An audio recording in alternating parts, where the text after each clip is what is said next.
Hello and welcome back. Here I am showing you some of the painting stages for the interior. As you see, I got the interior green, I got the stuff which is black. For the interior green, I actually used Mr. Colors, the color they actually reference here in the instructions. So this is the interior green that you see here. Now I sprayed it on the bare plastic. I did not put a black undercoat on it. So it does look a little bit light, but which is okay, since once all this is closed up, that cockpit's going to be kind of dark. You're not going to see too much of it, so it's a little bit light so you can see it a little bit better. It doesn't bother me. I did a little bit of detail painting, and as mentioned before, if you don't have these little detail brushes, it really come really useful to do any little detail painting on it. Which in this case is just a little bit of black here in the cockpit. After that, what I did, I put some clear coat on it, let that dry, and after that I put a wash on it. The same goes with the other things I'm going to show you. The washer that I'm using, the dark one here, is the Flory Dark Dirt. Instead of laying it directly, what I did, I just took one of these little medicine things, diluted a little bit with water, and just spread it on the kit part, which gives it a bit more of a lighter wash, and I don't have to be doing so much cleaning on it. So, it stay there in the recesses where needed. Now, one thing I need to do about this is the seat looks kind of bare, so I'm going to see what I can do about making up some seat belts for it. So that's that. The instrument panels, you can see here. Now the white that you see here in the dials, that's actually this. Again, using my little detail brush, I put it on each individual dial to give it a bit of a glass. Once it dries, it will give a bit of a glassy look to it. So these were painted black. After painted black, I did a little bit of dry brushing. We see here, and this is one of these metallic colors. Again, for Mr. Color. After that, I put on the decal. Actually, did wind up using the decal for the dials. It settled really nicely. I used the Mr. Mark softener for that, and it settled into place as well. And once this dries, I'll show you in the next clip here. And then just a little bit of detail painting there for the little buttons and so forth. So you'll see this in place. Alright. Now for the interior. You see here I did the interior green. Again, same thing with the Flory Dark Wash diluted. Put some in there, let it dry. It gives an able to highlight some of the details inside. Now for the rear, you're probably wondering, why is this blue? When you're looking at the instructions here, it says to paint this white, I believe. White insignia. While the interior colors for the aircraft kind of vary a little bit here in the tail wheels and the landing gears and the wing fold mechanism, depending on the aircraft and when it was painted. Now for the ones that I'm doing, which is this one from 1953 from VMA 332. If you look online for some of the pictures of it, like for example, here's one. Let me zoom out a little bit. It's a black and white picture, but you can obviously see that the wheels, the interior part here for the fold, and the landing gear struts, all that is dark, which to me tells me that this is really painted the same color as the navy blue, the fuselage color. So that is what I am going with. So this part will be blue. This is the interior green.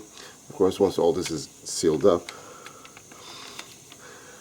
and it's not that much of it that you see anyway. So when I do paint the interior green, if I get the exterior navy blue, if I get any paint in there, no big deal. It's all the same color. And then once everything's dry, I go back with, again, detail brush, and I'll do the little detail painting of the wheels and so forth of that. Now, the engine. Here's the engine. And I got it all painted up and assembled. Now, all these little exhausts here in the back, they are kind of fiddly to put on, but eventually they go on. I mean, it's not much of it that you see anyway. Okay. So, and I did the same thing that the dark wash.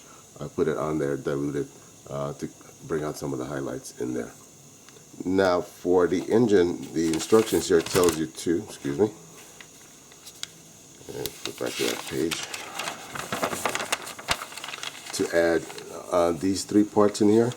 I only added the one part, which is this here, the larger piece here, which is the piece that's back here on the engine. The reason I did not add these two pieces is that the way that the instructions go, they have you sandwich the engine in here, and those three pieces at the back will hold it in place. It's in here, so it's not going to slip out. But you're not going to see any of that detail, I mean, once it's all sealed up. So there's no point in having that in there. Plus, without that part, I can easily later on paint this separately, keep this off without having to mask it off, and then just slip it and glue it in later on when I'm ready for that part.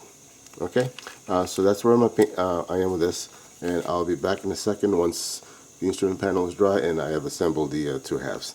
Alright, thank you. Hello and welcome back. Here I am with the Corsair, both the fuselage halves glued together. I have already done the sanding here along the seams. Not really much in the way of filler. There's just a little tiny bits here. You see the white, which is just the filler there. And then sanded everything smooth. Same thing on the bottom. Of course, here on the bottom, we gotta be careful with these antennas, which are molded in. I mean, the fit is good. Just a little sanding, and we'll be taking care of it. So next up, I'm gonna put together the bottom part of the wings, roots. Put that together. Here for the horizontal stabilizers, what I am doing, instead of gluing them flat, I'm just going to glue them like this with just a little bit of a droop, just to give it a bit more visual interest in it.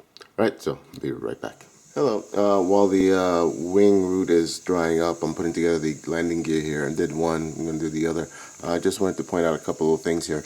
When you're putting this together, this might be a little unclear which direction, like for example E4 here goes, so this is the final assembled piece, just so you have an idea, better idea how that piece goes, so the direction. So you have the wider part is here towards the top, the narrow part is over here towards where the wheel will go, and that's where it attaches here at the narrow end.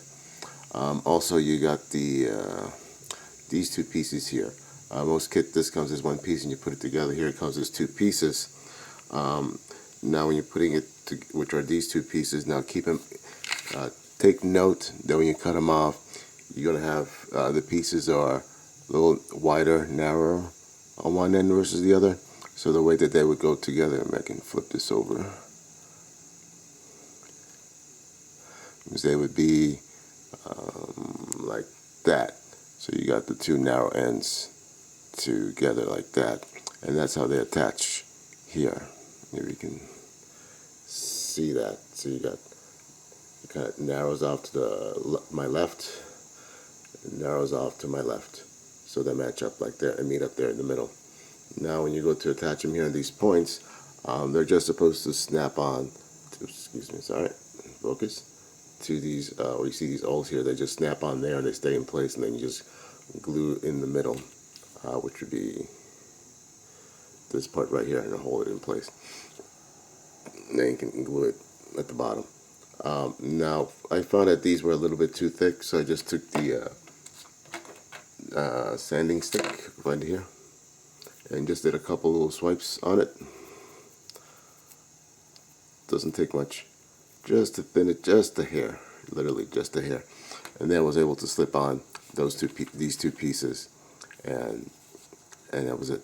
Okay, all right. So I'll be back in a moment. Oh, welcome back. I'm here almost ready for painting. So just off camera, I went masked and put on the canopy, the front windshield there, and the sliding canopy here, all masked. Just did this all by hand, just some tape, nice brand new sharp X-Acto knife, just to trim it off. So pretty basic, simple. Now for the flaps, I was going to do the flaps dropped, as you can see here, and I just did this part. I haven't done the other one, just to show you what exactly I am doing here. So for the flaps here and the wing root, to get them to drop, first you need to cut off this little tab here. This is a tab that goes in here. After you cut that out, sand all this off, and this hole here, you got to fill it up, sand it off. Same thing for on either end here, so that they will be visible. And to make it actually drop, so like you see here, there's a little piece of plastic here that you're gonna have to trim off. And let me see if I can get the camera here to focus on this. And that's this little piece right here. I don't know what you can tell. There's a little knob here right at the front. So this is a little piece that you got to be trimmed off. You can see that. You can see that's now I trimmed it off. I have to clean it up, but just to show you quickly. And once you do that, you'll be able to place this here and drop it.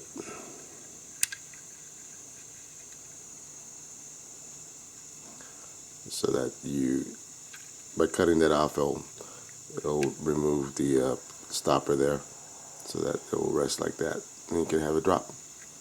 And that's all to it. Same thing for the other part, and also for the wings. I did the same thing for the flaps. Cut off that little notch, and then glue them in place. Oops. No, so much for that. All right. Anyway, so let me finish up the little finishing parts here on the assembly, and then the next part I'll show you this primed up, right? Thank you.